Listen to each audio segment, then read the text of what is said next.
Olá, tudo bem com você?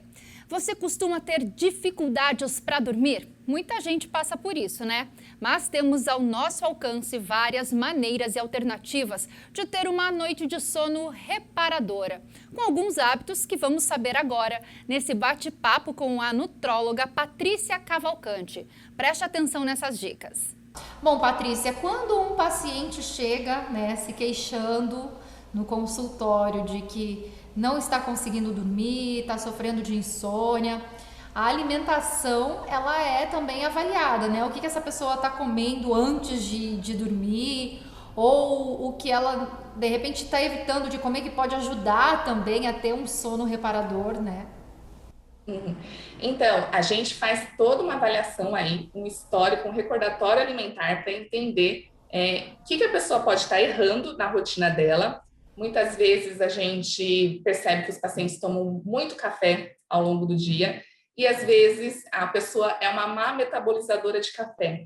Então, existem aquelas pessoas que podem tomar café às vezes às 8 da noite, que vão dormir super bem, enquanto outras, se tomarem um cafezinho às 3 da tarde, já pode ter uma alteração do sono.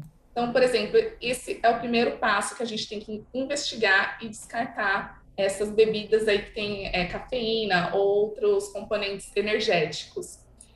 Isso feito, a gente também vai fazer aí um recordatório para entender mais sobre alimentação. Alguns alimentos ajudam na indução do sono, alimentos principalmente que atuam aí na liberação de serotonina, que é um neurotransmissor que dá uma sensação de paz, de calma no nosso corpo. E então, comidas que levam à liberação de serotonina ou comidas que contêm bastante magnésio, que também é um mineral que ajuda na indução do sono, são recomendadas aí no final do dia. Por exemplo, entra aí um chocolate, aí tá a desculpa ideal, né, para você consumir um chocolatezinho aí no final do dia, um chocolate amargo, às vezes um pouco antes de você ir dormir. Banana também, ela é rica em magnésio, ajuda na liberação de triptofano, ajuda na formação da serotonina. Um pouquinho de leite quente. Então, sabe quando a avó antigamente fazia aquele leitinho quente para dormir? No fundo, tem até uma explicação aí científica do porquê isso daí auxilia na indução e no começo do sono.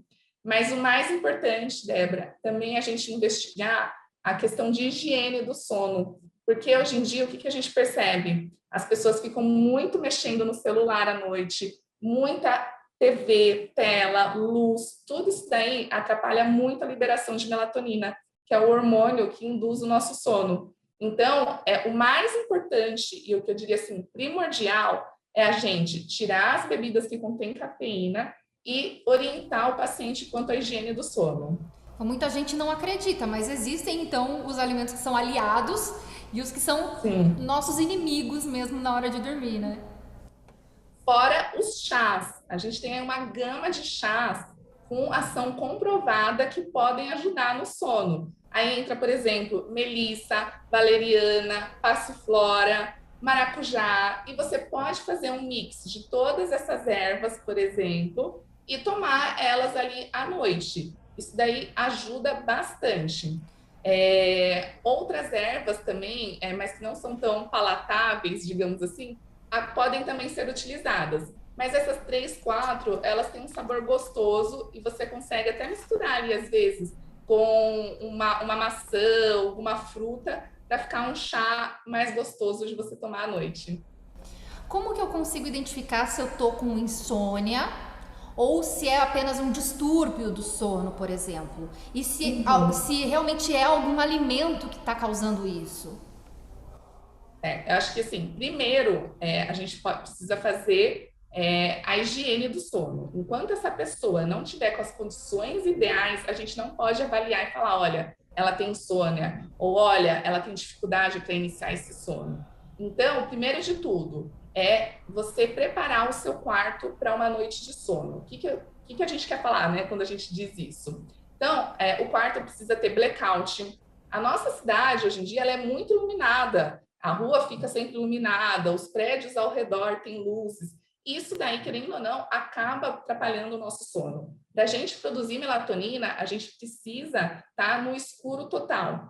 Então, primeiro de tudo, blackout. Segundo, uma temperatura agradável.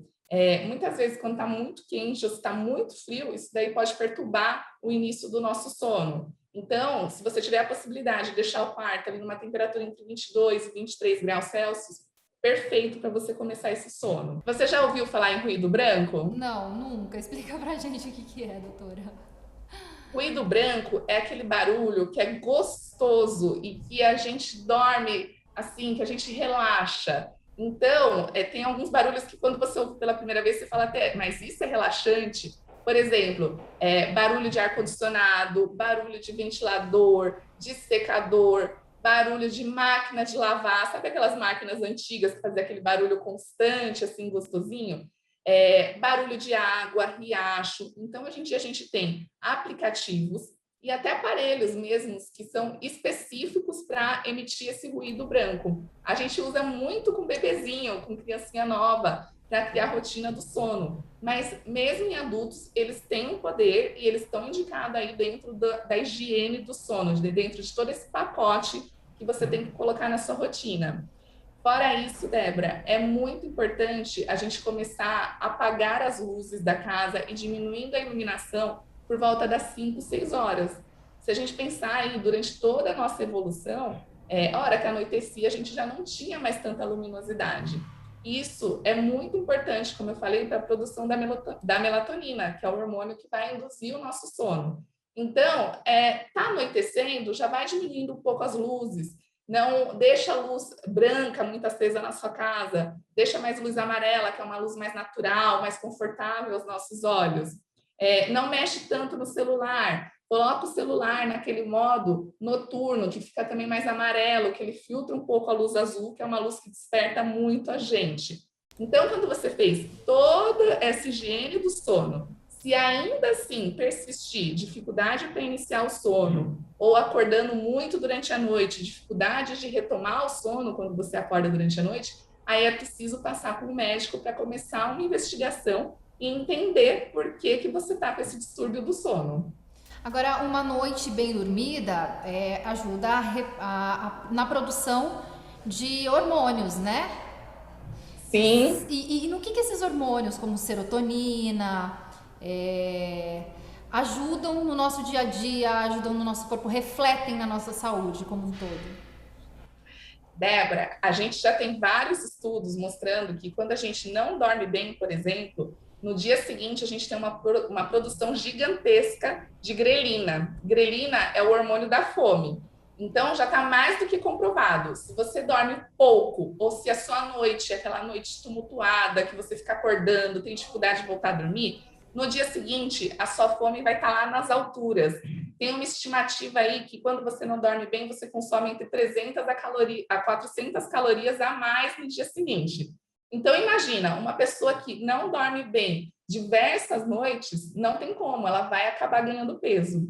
Além disso daí, durante a noite, por exemplo, a gente produz GH, que é um hormônio que é essencial para o nosso corpo, que dá vitalidade, que ajuda a manter a nossa massa magra, que ajuda também a manter nosso tecido adiposo mais baixinho. Se a gente não produz o GH de forma adequada, também favorece o acúmulo de peso, o ganho de gordura corporal.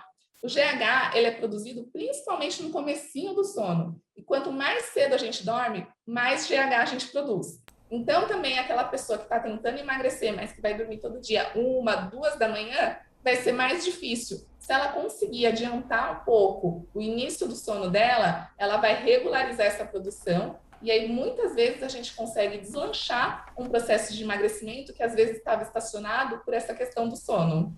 Falando ainda em alimentação, né, tem muita gente que tem o hábito de jantar à noite. Comer muito também pode atrapalhar no sono? Pode sim, né? Quem aqui já não exagerou à noite, foi deitar com aquela sensação de estar super estufado, às vezes coloca até um travesseiro a mais para ajudar, né? Porque é aquela sensação que está ajudando a descer a comida. Sim, o ideal também, por isso que eu estava brincando, né, no comecinho, que muitas coisas que as nossas avós faziam, que as nossas avós indicavam, hoje em dia a gente sabe que funciona mesmo. Então, sabe quando a avó brinca que você pode ter um café de manhã de rainha, um almoço de princesa e um jantar de plebeia? É mais ou menos isso mesmo. O ideal é a gente não comer tanto à noite, evitar alimentos pesados, que a digestão é muito lenta, por exemplo, carne vermelha, alimentos gordurosos demais. quanto mais a gente evitar isso, mais rápida vai ser a nossa digestão e a gente vai ter aí uma indução do sono também mais tranquila, sem nada ali atrapalhando aquele momento do comecinho do sono, que é tão importante, como eu comentei para você, pela questão de liberação hormonal que a gente faz. Então, uma noite de sono bem dormida, uma noite de sono reparadora mesmo, reflete totalmente no nosso dia a dia, tanto na nossa saúde quanto no nosso trabalho, né? Como a gente encara aí a nossa rotina. Uma noite de sono bem dormida reflete na nossa vida no geral. Eu acho também importante, de manhã, a gente reparar como que a gente acorda. Porque muitas pessoas sentam aqui no consultório e falam assim, não tenho problema nenhum, eu deito, eu desmaio, durmo a noite inteira. Mas aí eu pergunto, e de manhã, quando você acorda com a sensação de que o sono foi reparador, que você está descansada? Tem gente que acorda com essa sensação de cansaço, né? Sim, ou seja, alguma coisa não está adequada ali no sono dela. Então, feita toda a questão de higiene do sono, mudar da alimentação, se ainda assim persistir essa sensação de cansaço de manhã, tem que procurar um especialista e tem que investigar. Às vezes, por exemplo, a gente vê que o paciente tem indicação de fazer um exame que se chama polissonografia, que é um exame que durante a noite a gente vai monitorando essa questão do sono. E muitos pacientes têm apneia do sono. Esses pacientes, eles param ali de respirar por 30 segundos, às vezes até 1 minuto. Então, isso daí vai perturbando o sono dessa pessoa. Ela não percebe, mas quando a gente faz o diagnóstico de apneia e trata essa apneia, o paciente volta aqui e fala, meu Deus, eu estava há 10 anos sem saber o que era estar bem disposto, sem acordar descansado, e eu nem percebia. Por isso que é tão importante a gente começar a prestar atenção no sono. Tem muita gente que na hora que acorda, que coloca o despertador, né, porque não consegue acordar sozinho, vai colocando aquela soneca de 10 em 10 minutos. Isso é bom ou isso é ruim? É péssimo, é péssimo. E, assim, eu diria que hoje em dia, uns 70% dos meus pacientes vêm com esse hábito. O que acontece quando a gente fica ali no soneca? Você está dormindo, seu corpo está ali relaxado e toca o despertador. O despertador já é um estresse, a gente acorda um pouquinho assustado, né? E aí, tudo bem, acordou, beleza. Se você levanta, vai para o banheiro, vai viver sua vida, tá ótimo. Você liberou ali, naquele momento, um pouquinho de cortisol, que é o hormônio do estresse. Isso daí vai te dar ânimo, vai te dar vontade de acordar, de viver e de tocar seu dia. O grande problema é quando toca o despertador e a gente aperta ali o soneca. Então, a gente liberou um pouquinho de cortisol, mas volta a dormir. Aí toca de novo. Aí a gente aperta a soneca de novo. A gente toma mais um sustinho, aperta a soneca. E esse sustinho, liberação de cortisol, sustinho, liberação de cortisol, quando você levanta ali, depois de 5 vezes que está tocando soneca, você já levanta com a liberação desse hormônio toda atrapalhada. Então, você já começa o seu dia com um estresse metabólico dentro do seu corpo. Isso daí vai refletir ao longo do seu dia na disposição. Então, o ideal, eu sempre brinco, é deixar até o celular um pouquinho mais longe da cama.